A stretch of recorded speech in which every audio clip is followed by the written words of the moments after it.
Seja muito bem-vindo ao PIBcast, o podcast da Primeira Igreja Batista de Minas Gerais, em Ipanema.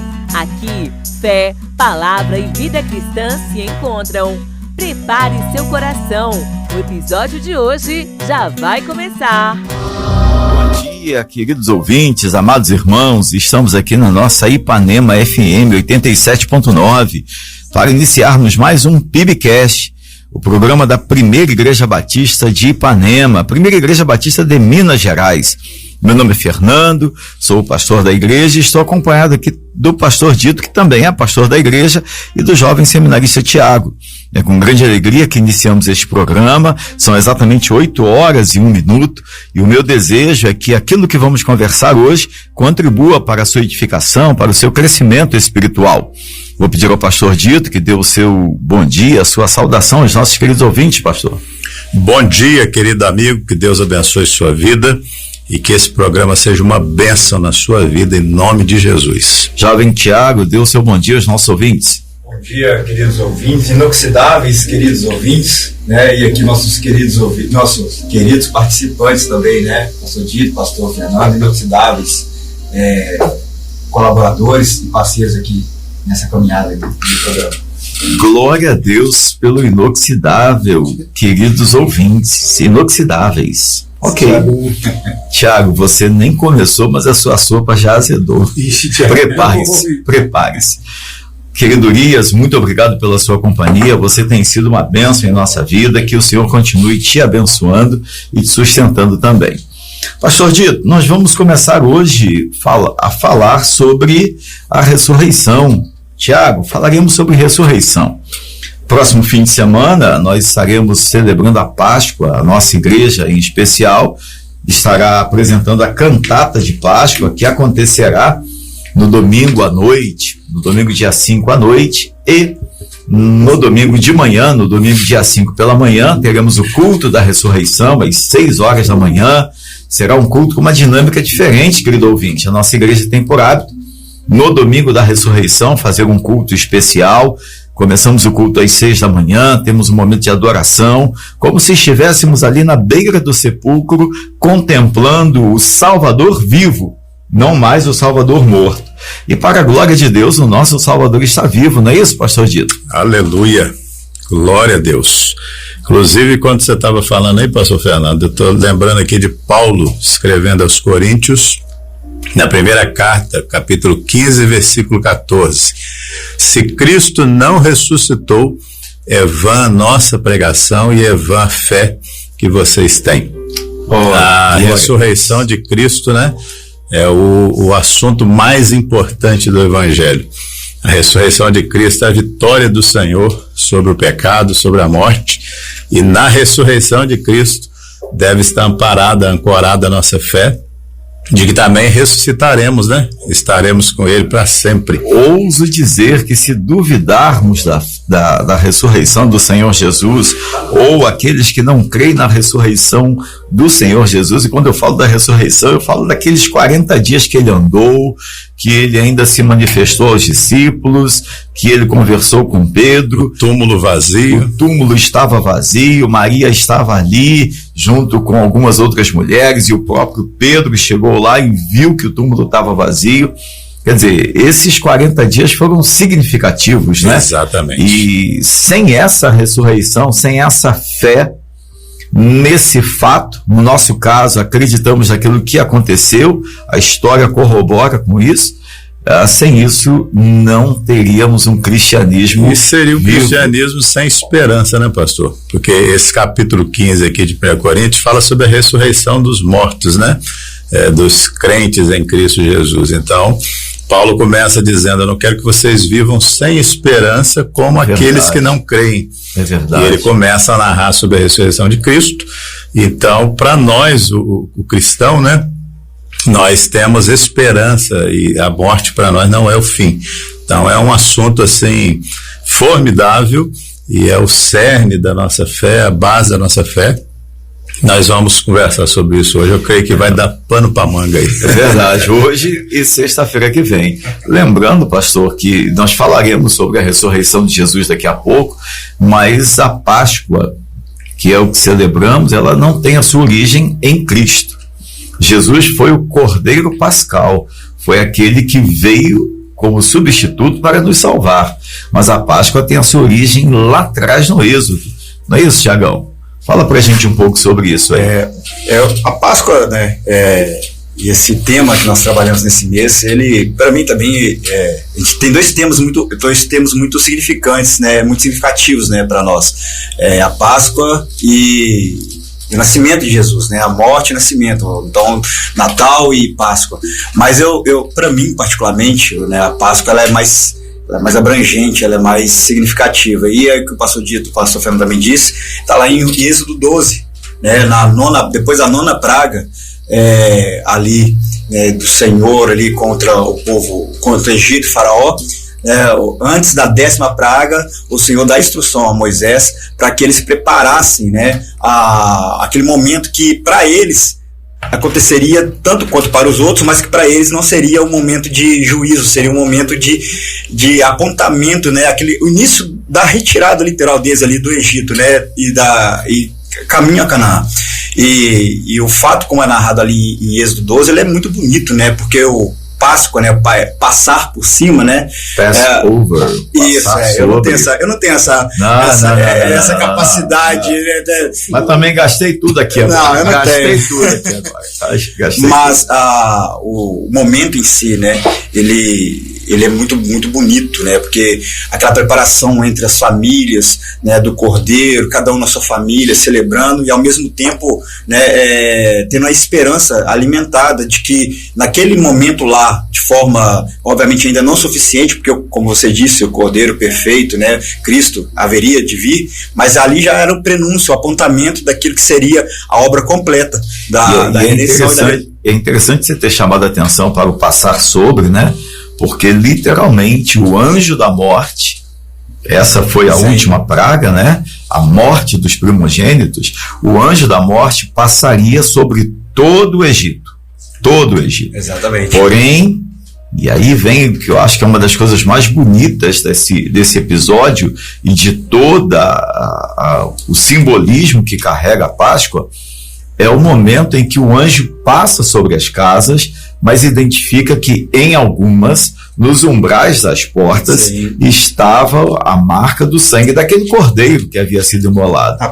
Esse é o momento que o anjo passa sobre por causa disso. Exatamente. Ele passa naquela casa e ele não entra para promover a morte do primogênito, seja do filho mais velho da família e também dos animais que eram os mais velhos, né, os primogênitos. Ele não faz isso exatamente onde havia o sangue do cordeiro, que significava nada mais, nada menos do que um ato de fé. Um ato de obediência, né? Isso que eu acho fabuloso, né, desse texto, porque não era sobre esse merecimento, porque o anjo iria passar por todo o Egito. Exato. Então, qual que era a única coisa que o povo precisava de fazer? E isso aponta para nós, e o que nós também, né, não muda, a essência não muda. Perfeito. Né, a essência não muda. É obediência ao Senhor. Né? Então, enquanto o povo permanecia dentro das casas, com sangue revestido ali, né, por cima dos umbrais das portas, o anjo iria passar e a morte não iria chegar.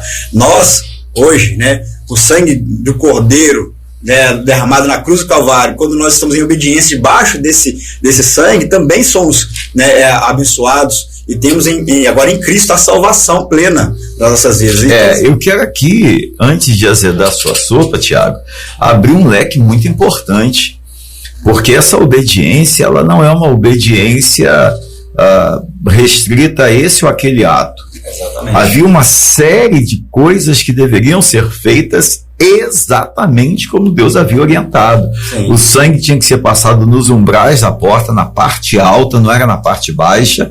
Era o primeiro, era o cordeiro mais bonito, puro, limpo, o primogênito. Era tudo que havia de melhor. Então não dava, por exemplo, para dizer assim, é só acreditar e pronto.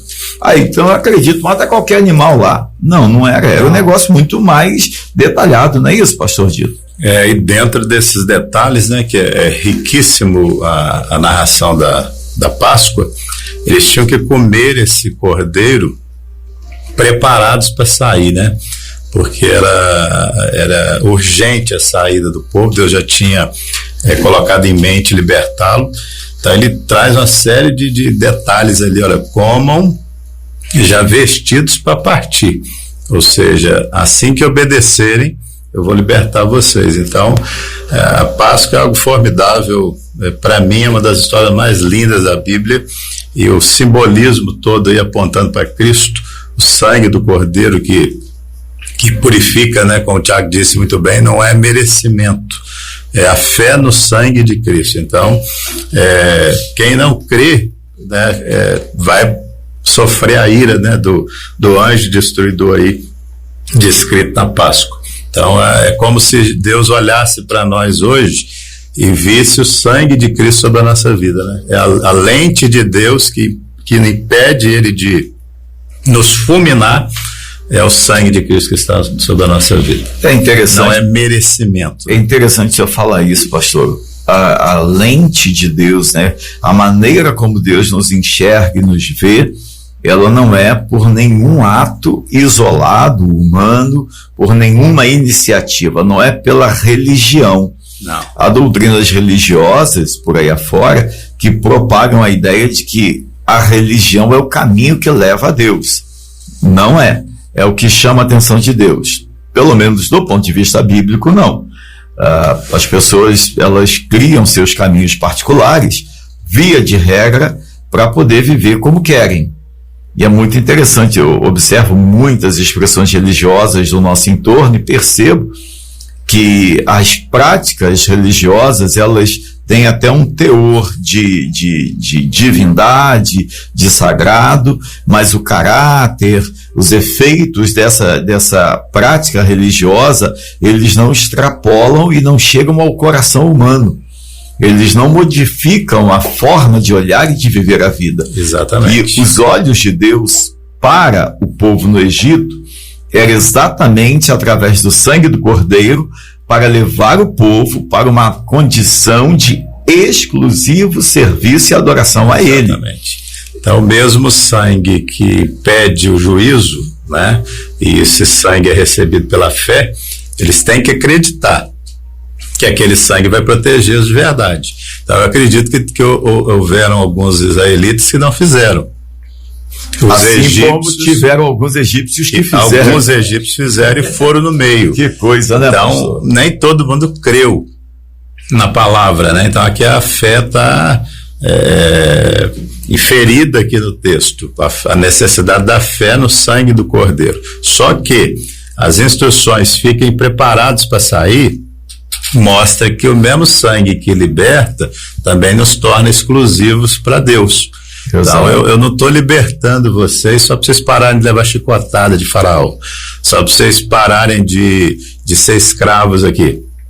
É porque eu quero que vocês celebrem para mim uma festa no deserto, né? Longe deles, com outras regras, com outros princípios, outras leis, e servindo ao único e verdadeiro Deus. Então, tem que ter uma mudança de caráter, né? Quando eu creio, apesar de eu não merecer receber esse presente da salvação, precisa ter uma exclusividade para o Senhor. Uma coisa não vive independente da outra. E você citou muito bem, tem religiões que eu guardo um dia da semana, Deus vai me justificar por isso. Acabou. Não. Que justifica... Ou então eu já tenho uma série de práticas religiosas, eu não preciso me preocupar com Jesus. Exatamente. E se eu morrer, depois alguém aqui dá um jeito de eu não ir para o inferno. Fazem celebrações e algumas coisas para me livrar. Né? A única justificação é pelo sangue. E a ordem é muito direta, né? Porque se você ler aqui no final do capítulo 12, na verdade, da primeira parte, né? O Senhor dá... Capítulo 12 de Êxodo. Êxodo, capítulo 12. É onde tem essa história, né? Sim. Que nós estamos falando aqui. Mais precisamente a partir do versículo 21. Isso. Mas no versículo 14, por exemplo, né? Eu acho muito interessante que toca no ponto que o pastor Dito está dizendo aqui, que o Senhor manda que guarde isso como estatuto perpétuo. Perpétuo. E trate esse momento com solenidade.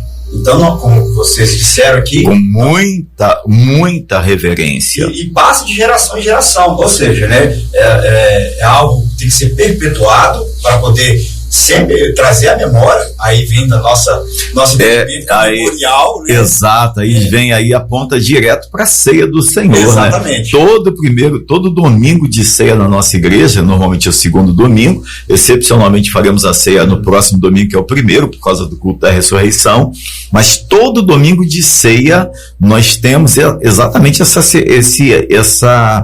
essa dinâmica tão reverente, né? Tão voltada para uma formalidade, para uma reverência, bem compenetrados, conscientes de tudo isso que você está falando, Thiago. Porque hoje nós não fazemos mais o rito, né, de pegar o cordeiro, sacrificá-lo, fazer toda aquela preparação, né, com ensopo, igual foi pedido aqui.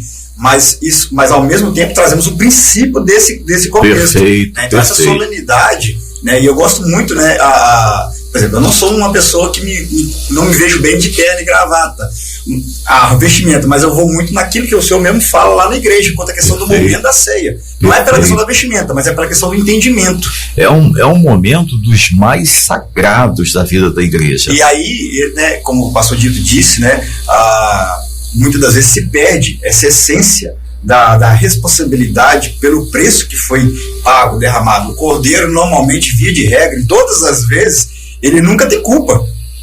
Ele é sacrificado em prol de alguém que não tem culpa, né? Tanto aqui, né, como Cristo.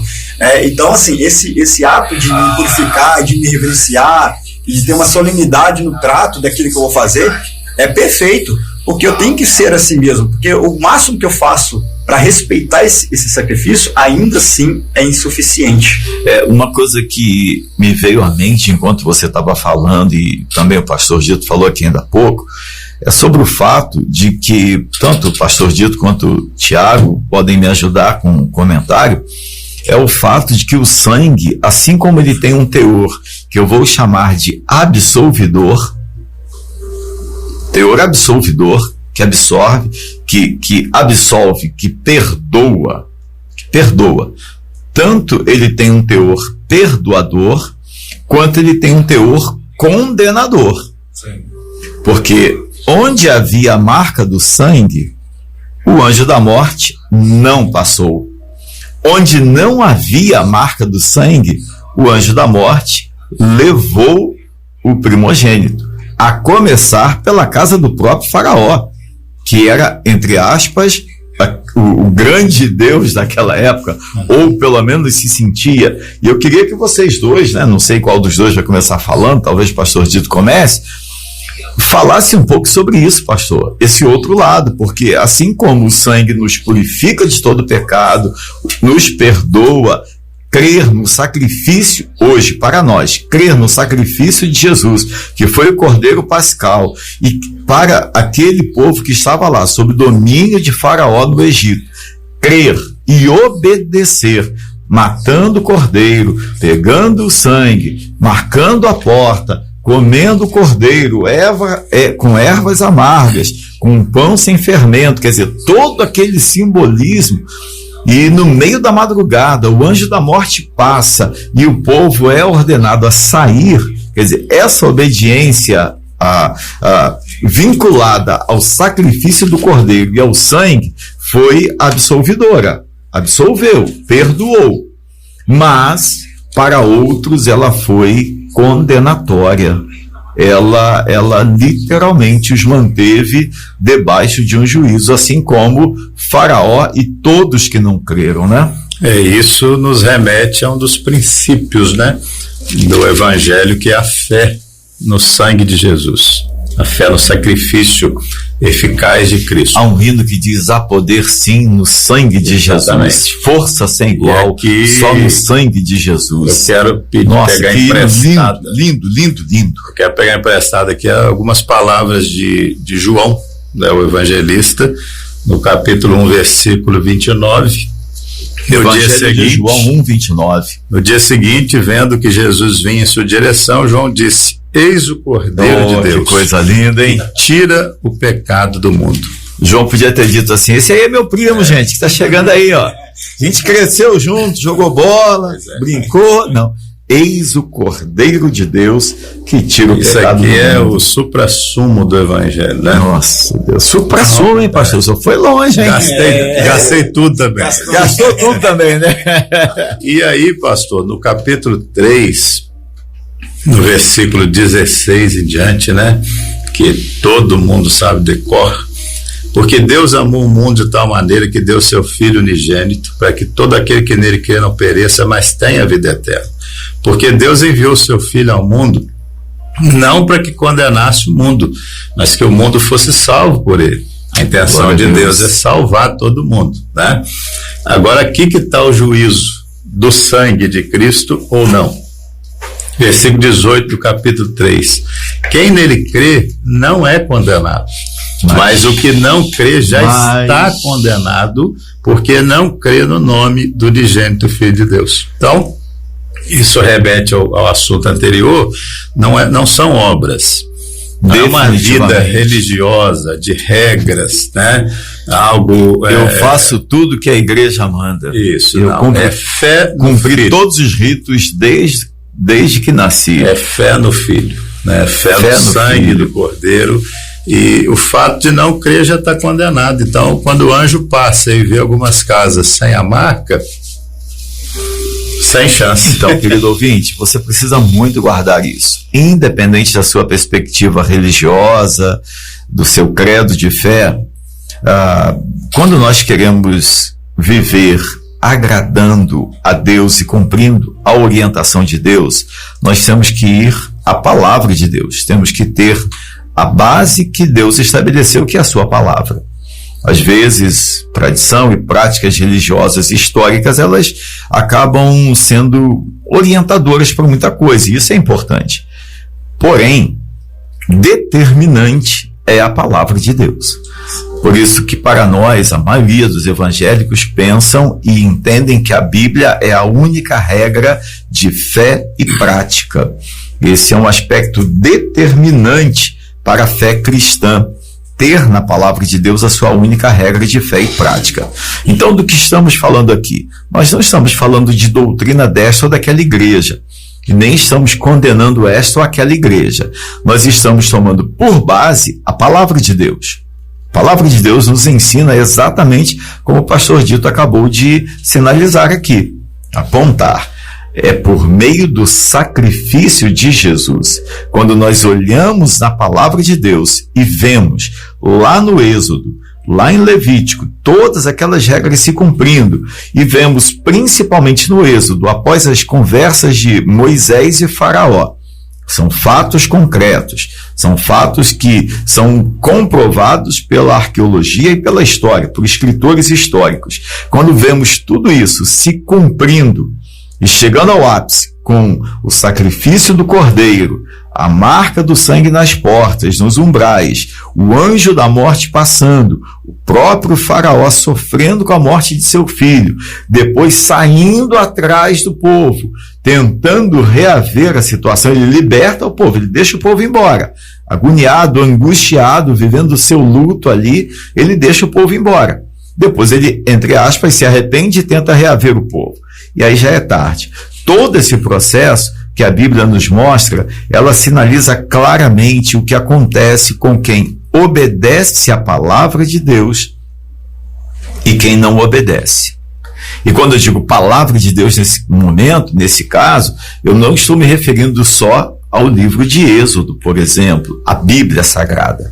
Eu estou me referindo ao próprio Deus, ao próprio Senhor, falando com Moisés e dizendo: Moisés, vá lá e avise a Faraó que foi a última praga. Se ele não deixar o povo ir agora, o anjo da morte passará. E diga para todos que tiverem a marca do sangue na porta, o anjo não vai entrar. Mas aonde não houver a marca do sangue, é porque não houve fé, é porque não houve obediência. E eu ouso dizer, pastor, Tiago, é porque houve arrogância. A pessoa achou que ela podia se salvar pelas suas próprias obras. Estou exagerando, Tiago? Pois e eu estou com o texto aqui aberto aqui, e você falou essa última frase agora, né, João 8,36, você falou da questão da arrogância, né? Só existe um meio para que nós sejamos livres, literalmente livres, libertos. João 8,36 vai dizer isso: se o Filho vos libertar, verdadeiramente sereis livres. Né? Perfeito. Então não há outro meio, não há outro caminho. Você pode fazer tudo nessa vida, tudo, absolutamente tudo. Você pode ser melhor pai, melhor esposa, melhor filho, melhor funcionário, mas se o sangue do Cordeiro, através do Cristo Jesus, não estiver sobre a sua vida, você ainda será um escravo do pecado, condenado ao inferno mesmo, né? Então, assim... sem Jesus está todo mundo escravizado. Já está todo mundo. Na verdade, não ficará, já está. E já está condenado, né, diga-se de passagem. Então, é a partir desse momento.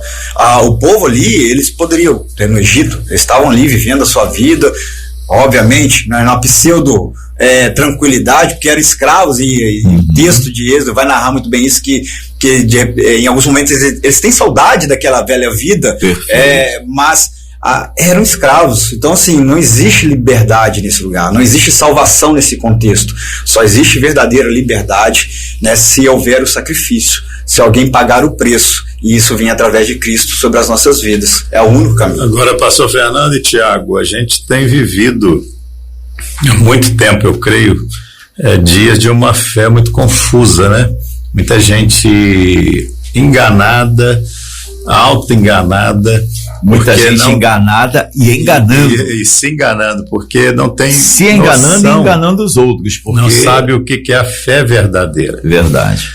Tem alguns tipos de fé que podem enganar uma pessoa, e ela está seguindo uma religião apenas, ou se seguindo e não ao Cordeiro de Deus. Perfeito. Por exemplo, a fé intelectual.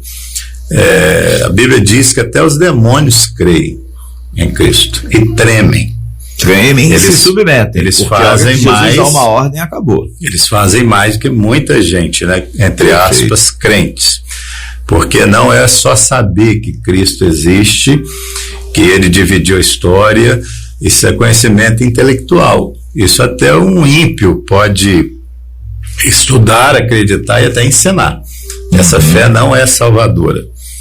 Tem a fé passageira, né? A gente crê em Cristo para as necessidades, para as circunstâncias. Ele está ali enfrentando um problema. Eu creio que ele pode curar, eu creio que ele pode abrir uma porta. Ele curou 10 leprosos, né? Só um reconheceu. Perfeito. Que tinha que dar algo mais do que só a cura que ele tinha recebido, e voltou para adorar o Senhor. Então, a maioria crê assim: eu preciso de uma bênção, eu vou lá na igreja. Não preciso mais, eu não vou, porque Deus é o meu servo e não o contrário, né? A fé salvadora é crer em Cristo para a vida eterna. Não são os meus méritos, né, que eu faço ou deixo de fazer. É o que Cristo fez. Isso é o que salva. É tomar posse desse sacrifício. Por isso que a imagem da ceia é formidável. A orientação de Cristo é o que? Olha, tomem e comam, né? Peguem o cálice e bebam, tomem posse disso, do corpo que foi entregue na cruz e tem poder para libertar, do sangue que foi derramado e tem poder para curar, para limpar, para perdoar, para redimir. Não fique com isso só na mente, né? Leve isso para o coração, toma posse disso, acredita mesmo que há poder no sangue de Cristo, como você citou aí o hino, né, que a gente canta muito na ceia, para libertar, para curar, para salvar. Então, fé salvadora é mais do que a gente às vezes pensa, né?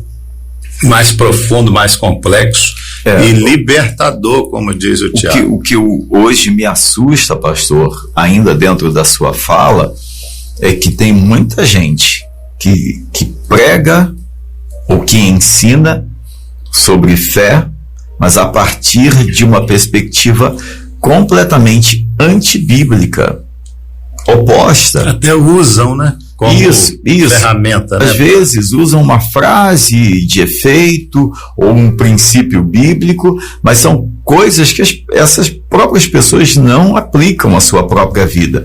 Não é verdade na vida delas. Elas falam sobre, elas pregam sobre, elas ensinam sobre, mas não é a verdade na vida delas. E com isso acabam induzindo as pessoas ao erro.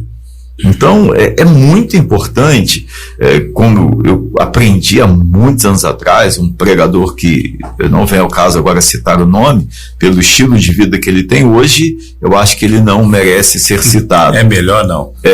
Mas ele disse numa época muito importante, até numa época que eu diria de transição da sua própria vida, o que eu prego é juiz sobre mim também. E hoje nós vemos pessoas pregando coisas que elas não acreditam. Porque eu acho que tem muita gente, pastor e Tiago, que se parasse para pensar no que prega, comparando a vida que leva, diga assim, não, eu tô lascado. Porque isso aqui que eu prego é verdade, mas a vida que eu vivo não está dentro do que eu prego. Então é como se a pessoa dissesse, olha gente, marquem as portas com sangue. Eu não acredito nisso não, mas façam vocês. Tem muita gente que vive assim, muita gente que não tem a marca do sangue, mas fala da marca do sangue. E eu quero voltar a esse tema da questão do sangue, porque a sensação que tenho é que ele anula. E aí eu quero ouvir você, Tiago. A sensação que eu tenho é que esse tema, a obediência em usar o sangue, em ouvir a voz de Moisés. Moisés deu uma direção. Deus usou Moisés e falou, Moisés, avise ao povo que é para fazer deste jeito aqui. E Moisés saiu falando, deve ter levado alguns dias, algumas horas, não sei. E todo mundo, naquela noite, quando o anjo passou, todo mundo que ouviu e obedeceu, teve livramento. O anjo não passou ali. Eu quero muito que você nos ajude, Tiago, a pensar exatamente sobre a importância dessa obediência. Pastor, você falando aqui agora, né, na fala do pastor Dito, tudo parte, né, de um princípio, dois princípios, um errado e o outro correto. O correto é o que a gente está falando aqui sobre a obediência, a fé que leva à obediência. Perfeito. Né, e o outro é essa fé positivista, né, uma música de uma cantora contemporânea nossa aqui, tudo que eu quiser o cara lá de cima vai nos dar, né? Misericórdia, está repreendido. Mas é bem o que o pastor Dito disse aqui, de crer sem obedecer só pelo fato de crer já está valendo, não é bem assim, né? Perfeito. O que nós estamos falando aqui de Êxodo 12, ele pressupõe que para que o sangue tenha essa valia sobre as nossas vidas, não é só crer e falar, gente, tá valendo, o sangue é legal, beleza, mas é tudo aquilo que envolve antes, durante e depois. Então é a obediência antes, no que Moisés, né, sob orientação do Senhor, orienta o povo a fazer, como você disse muito bem, que é acertadamente todos os detalhes, e esses detalhes não são aleatórios, não é uma implicância de Deus ali que quer que o povo seja pragmático no que faz. Aquilo ali vai apontar como a morte de Cristo vai acontecer lá na frente. É tudo muito bem concatenado, né, com aquilo que Deus está mandando. Durante, né, o povo é chamado a celebrar durante o momento que o anjo da morte está passando, o povo está ali celebrando a Páscoa entre eles ali, e depois, a vida depois desse momento, ela tem que ser uma continuidade da obediência que eu fiz lá atrás. Eu gosto muito de um texto de Deuteronômio 10, versículo 12, que vai falar exatamente disso, né, sobre as recompensas da obediência ao Senhor, né?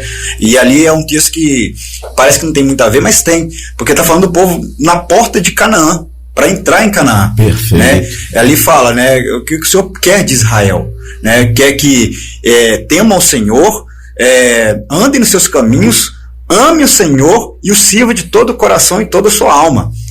Obediência em todos os princípios, sem pôr e tirar nada.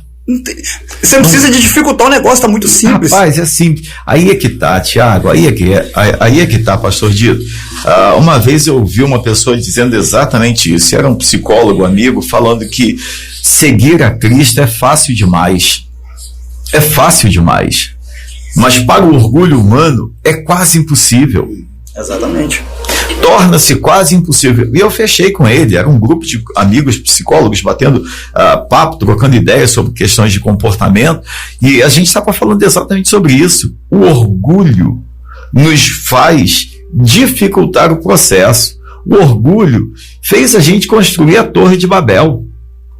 O orgulho fez a gente querer criar religião. A Torre de Babel daquela época é a nossa religião hoje, ou a religião de hoje, ou as religiões de hoje, que negam o sacrifício de Jesus, que colocam nas mãos dos homens o poder de serem salvos, quando na verdade é simples.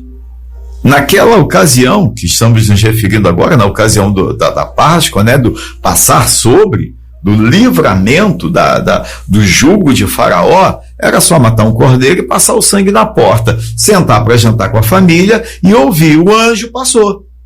Então, pega a mala e vamos embora, porque agora é hora de ir embora. Faraó foi vencido. Era só isso. Hoje não é diferente. Hoje quem é o nosso anjo que passa livrando a gente? É a cruz, é o Senhor Jesus, é o sangue dele vertido lá, dizendo para a gente, olha, está consumado, tetelestai, está consumado, ninguém deve nada. Só que aí vem o homem e diz assim, não, peraí, não é possível, não, o meu pecado foi pesado demais, ó, eu tenho que fazer alguma coisa para ajudar Jesus, deixa eu carregar a cruz aqui um pouquinho.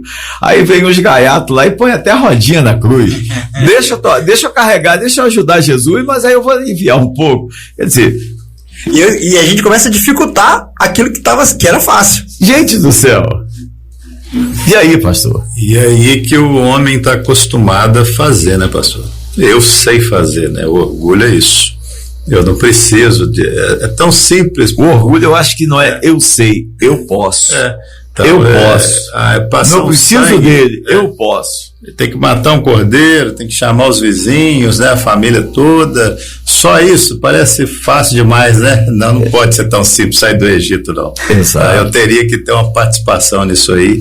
Eu tenho que ajudar de alguma forma. Né? Nossa cultura é uma cultura acostumada a comprar tudo, né? Então o evangelho da graça, ele vai na contramão disso aí.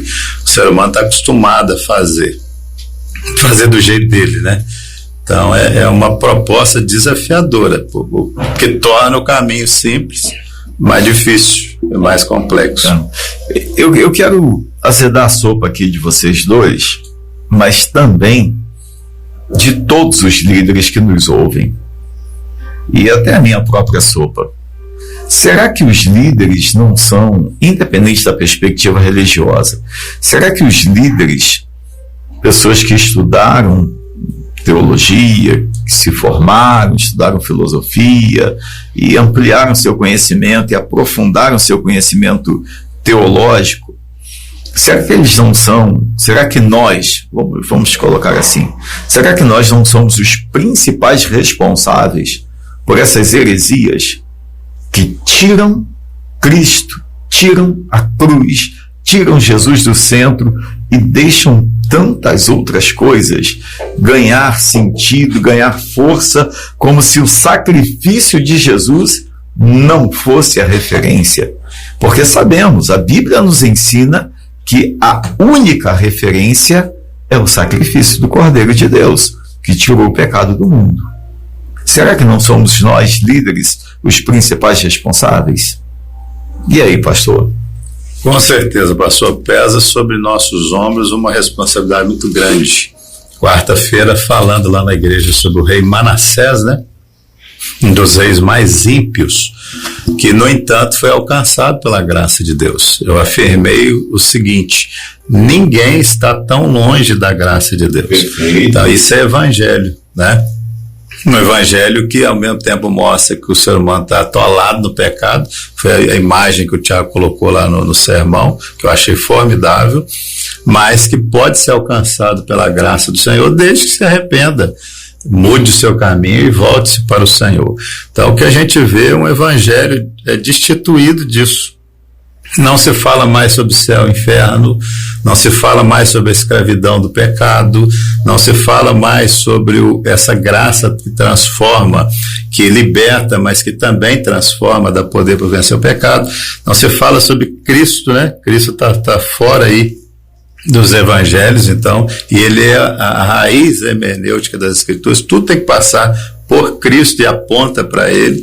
Então, nós líderes, e eu citei na igreja, falei, irmãos, Orem pelos seus líderes, pelos seus pastores, porque fazendo Manassés cair, toda a nação se corrompeu. Perfeito. E quando ele se arrepende, toda a nação se rende ao Senhor. Fica algumas sequelas, porque pecado perdoado significa que vai tirar todas as consequências, né? Alguma parte da nação ainda ficou ali adorando nos altos, mas somente ao Senhor. Já não tinha idolatria mais. Então eu disse, orem pelos seus líderes, pelos pastores, porque o diabo mira na nossa cabeça. Porque ferindo o pastor, ele dispersa o rebanho, né? Perfeito. Então nós temos essa responsabilidade com o evangelho bíblico, cristocêntrico, com a fé salvadora, senão nós vamos tratar um monte de coisa. Eu lembro, a gente sempre conversa sobre isso, né? Que tem que gerir a nossa vida é a agenda do céu. Perfeito. Não é nem a agenda do homem, nem da própria igreja. Perfeito. Porque o rebanho, ele precisa de orientação e uma orientação bíblica. Senão nós vamos ser tentados a pregar um outro evangelho, que Paulo falou que seja anátema, né? Que seja amaldiçoado, qualquer coisa que não seja o evangelho de Cristo. O povo precisa mais do que nunca passou.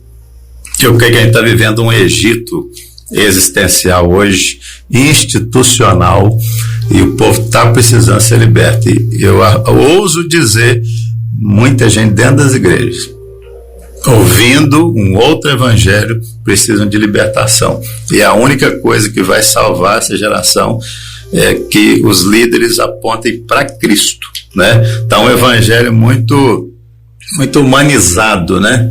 Muito ensimesmado, né? E centrado no homem ali.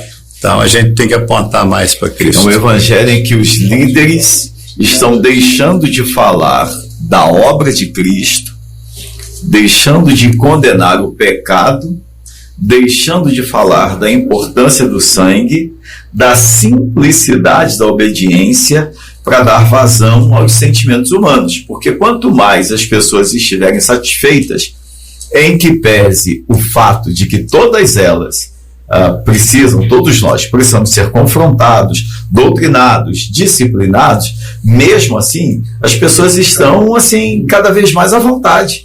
Esses dias eu ouvi de uma pessoa contando, uma pessoa que está frequentando a nossa igreja, contando que saiu de uma outra determinada igreja, e Deus está fazendo a obra na vida dela, e que ela foi duramente criticada. Você está numa igreja errada, porque lá não tem isso, lá não tem aquilo, lá não tem aquilo outro. E eu fui dizendo para a pessoa, glória a Deus que não tem isso tudo aí, porque o que a gente preza é pela palavra, é por um evangelho cristocêntrico, é pela salvação da sua alma. Glória a Deus que a gente não tem fogueira de Israel, não tem sal grosso, não tem óleo ungido, não tem água na televisão. Glória a Deus, isso para mim é um elogio. Eu disse para a pessoa, que significa que a gente está no caminho certo. E hoje é aquilo que você falou semana passada, né? Não procure uma igreja perto da sua casa, procure uma igreja perto da sua Bíblia. Hoje nós temos visto cada vez mais. Na verdade, pastor, eu penso assim, quanto mais a igreja, a doutrina ou a religião precisa criar apetrechos no entorno, menos bíblica ela é. Quanto mais bíblica, mais by John Stott. Evangelho puro e simples. Pronto. E aí, Tiagão, como é que você vê isso? E eu concordo com a fala do pastor Dito, né, perfeitamente. O fato da gente estar desviando o olhar para a cruz de Cristo e para a sua obra, né, redentora, é sinal que tem coisas que nós não queremos que sejam ditas ou reveladas, para nós mesmos, inclusive. Então, como líderes, como o pastor Fernando bem disse, né, o fato da gente estar tentando achar em outros artifícios métodos que possam agregar ao processo de salvação sem haver essa ordem do Senhor, é porque... Será que é possível agregar alguma coisa à salvação? Tentar, né? Não tem. Tudo. Mas é o que o pastor Dito falou, né? A gente vai tentando criar esses caminhos tortuosos aí que vão, de alguma forma... É impossível, igual você falou, né? São caminhos que são tortuosos, estão levando para direções opostas, divergentes. Então, o centro, que é a cruz de Cristo, ele vai ficando para trás, ele vai ficando para o lado, vai ficando desviado. E isso pode ser muito por esse fato, né? Nós Nós tem fatos em nossas próprias vidas que nós não queremos que sejam revelados, expostos, né? E não falar da cruz, não falar do céu, inferno, né? Da salvação. Mas não fala. Claro, mas a igreja fala, mas fala que jeito? Essa que é a questão. Falar, né? Você tem músicas cantando, falando o nome de Deus o tempo todo. Você tem pessoas pregando o nome de Deus o tempo todo. Mas como está sendo essa pregação, como está sendo essa canção? Ela tá sendo cristocêntrica, como a gente diz, ela está apontando para Cristo, ou ela está fazendo curvas e voltas para que lá na frente chegue até Cristo? Fica muito difícil. O grande desafio de tudo isso que nós estamos falando, aí eu volto lá para o texto que você inicialmente sugeriu, volto para Êxodo. O grande desafio de tudo isso é a simplicidade da obediência, porque a obediência é algo simples. É algo simples. Nós complicamos a obediência, exatamente pelo argumento que trouxemos aqui ainda há pouco. Não, eu posso fazer do meu jeito. Dá certo também. Eu fico imaginando, por exemplo, se, apesar de ter ali matado o animal, não tivesse passado sangue na porta, tivesse passado em outro lugar. Não daria certo. O sangue tinha que ser ruim, vou passar no chão que fica mais fácil para ver. Na porta vai ficar feio, meus vizinhos vão ver. Quer dizer, como você disse muito bem, Thiago, ainda há pouco, tem todo um simbolismo, mas também tem toda uma comunicação externa. Exatamente. A obediência, ela é para ser vista por Deus e pelos outros também. A gente precisa lembrar do motivo e do propósito. Perfeito. E isso faz o evangelho todo bagunçado hoje. Por que muitos bagunçam o evangelho porque esquecem o objetivo e o propósito. Por que o cordeiro morreu? Porque o povo estava preso, precisava ser liberto. Perfeito. Qual o propósito? Vão para o deserto e celebrem uma festa. Então Jesus veio para buscar e salvar o que você havia perdido. João 8,36, para libertar de verdade.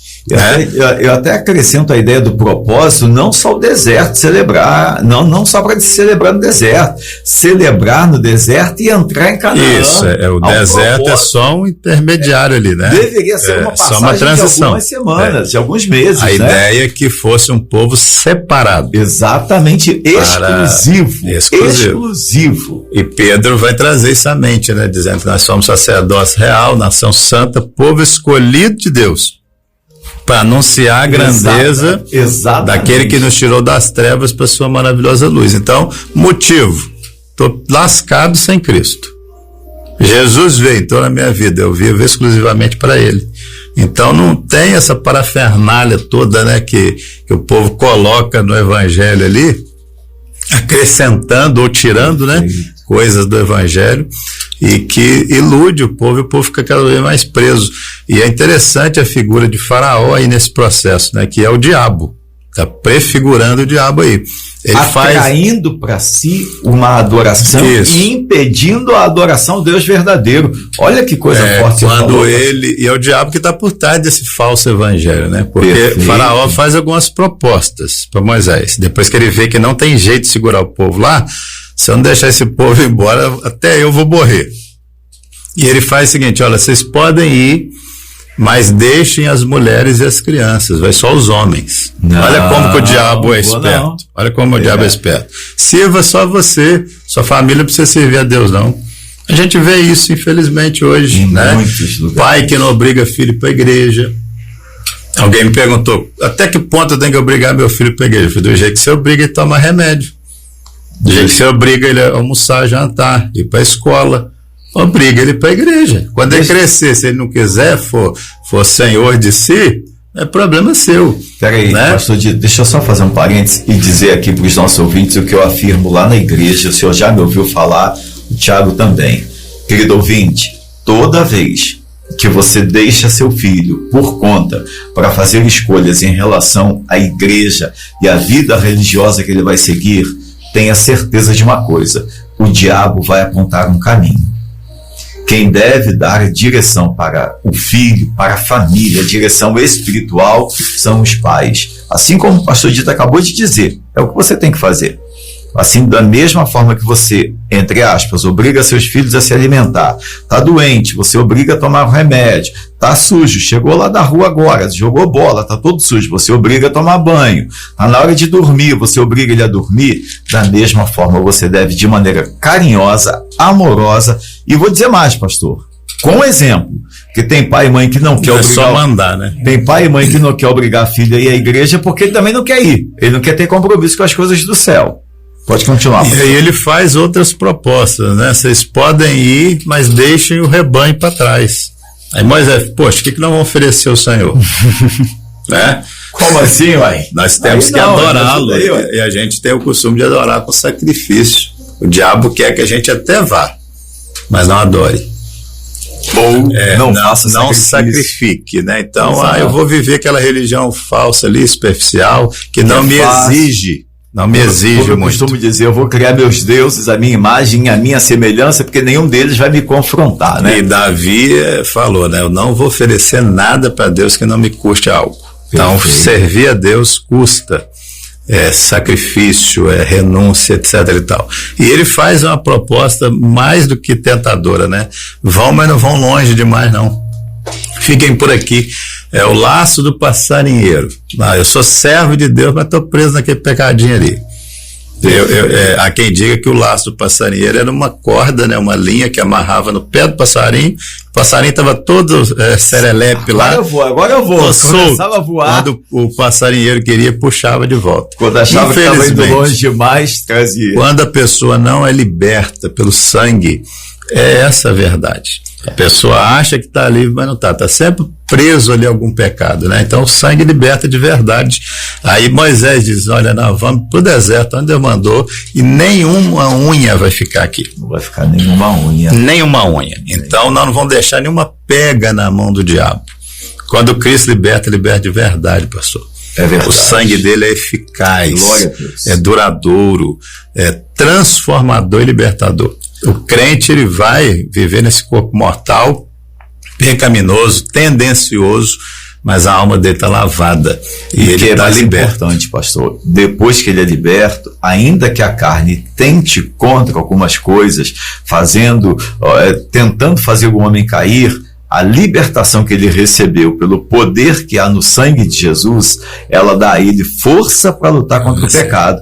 Ele perde o prazer no pecado. E quando cai, ele não encontra prazer na queda, pelo contrário. Cai e levanta, não é um cai. Eu até diria que é um tropeça, né? Porque aquele tropeção que às vezes as pessoas levam, vão quase caindo, o crente luta para não cair, o que foi liberto de verdade, né? Isso aí. Tiagão, considerações finais, são 8h52. Já acabou? Eu tô aqui querendo uma música, mas não tem nem como colocar. Vai passar no final, depois que acabar o programa. O jeito. Rapaz, eu fico até de surpresa agora, porque sintetizar o que eu pensei que eu ia falar aqui vai ficar difícil. Mas, queridos ouvintes, como o pastor Fernando disse no começo, né, esse papo, o pastor Dito, na verdade, disse, né, esse papo vai durar aí pelo menos mais um programa, né? Mas vamos tentar, né? Vamos tentar, né? Tendo em vista que o último demorou 4 episódios para acabar, né? É verdade, não acabou. Não acabou, exatamente. Mas, querido ouvinte, o que nós estamos falando aqui é sobre realmente nós entendemos que a obra da cruz ela é suficiente para nos tirar, né, do jugo da escravidão, do pecado, do Egito existencial que o pastor Dito disse aqui mesmo agora há pouco.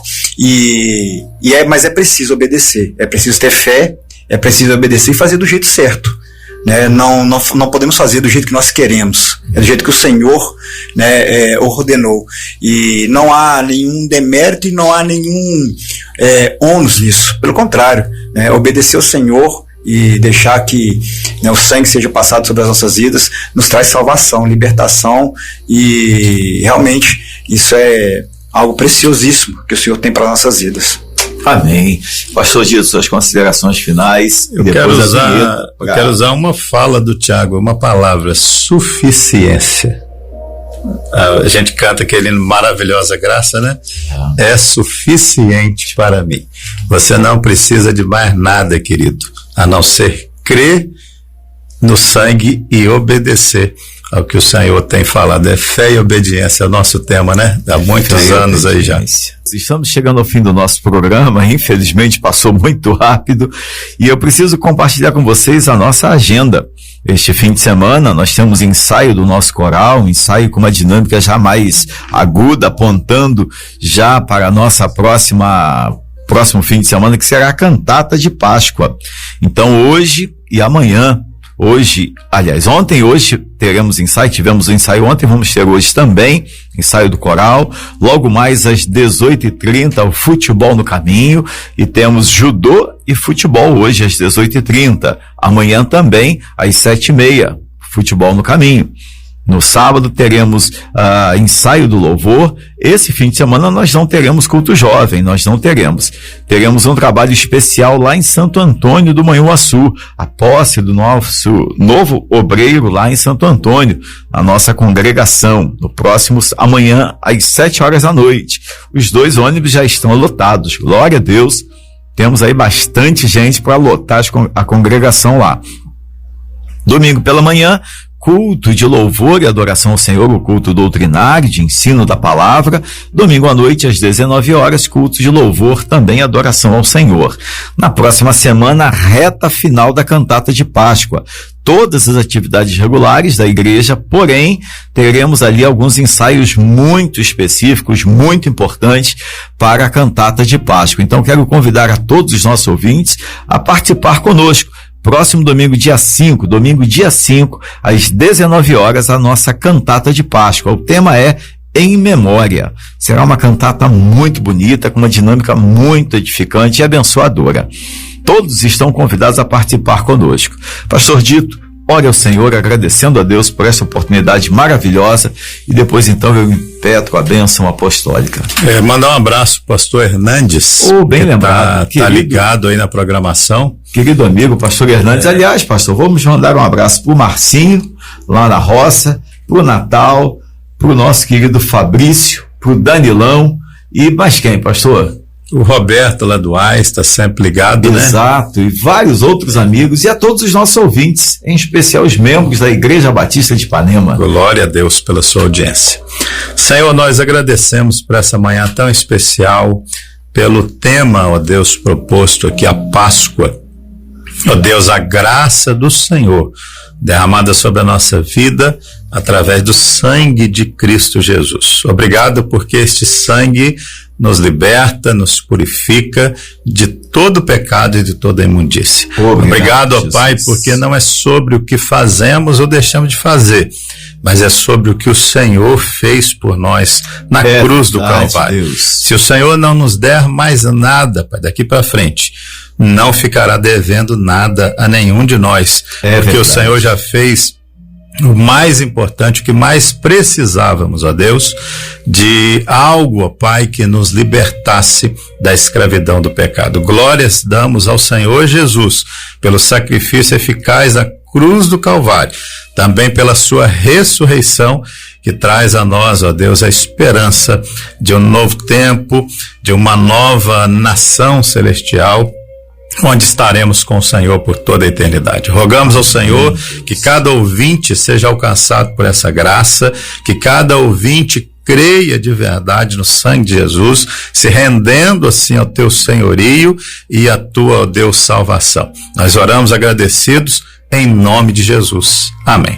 Que o amor de Deus Pai, a graça de Jesus Cristo Filho, a comunhão, consolação e paz do Espírito Santo do Senhor sejam sobre todos nós, hoje e para todo sempre. Amém. Muito obrigado a todos os queridos ouvintes. Quero mandar aqui um forte abraço para a irmã Alzira, que faz aniversário hoje.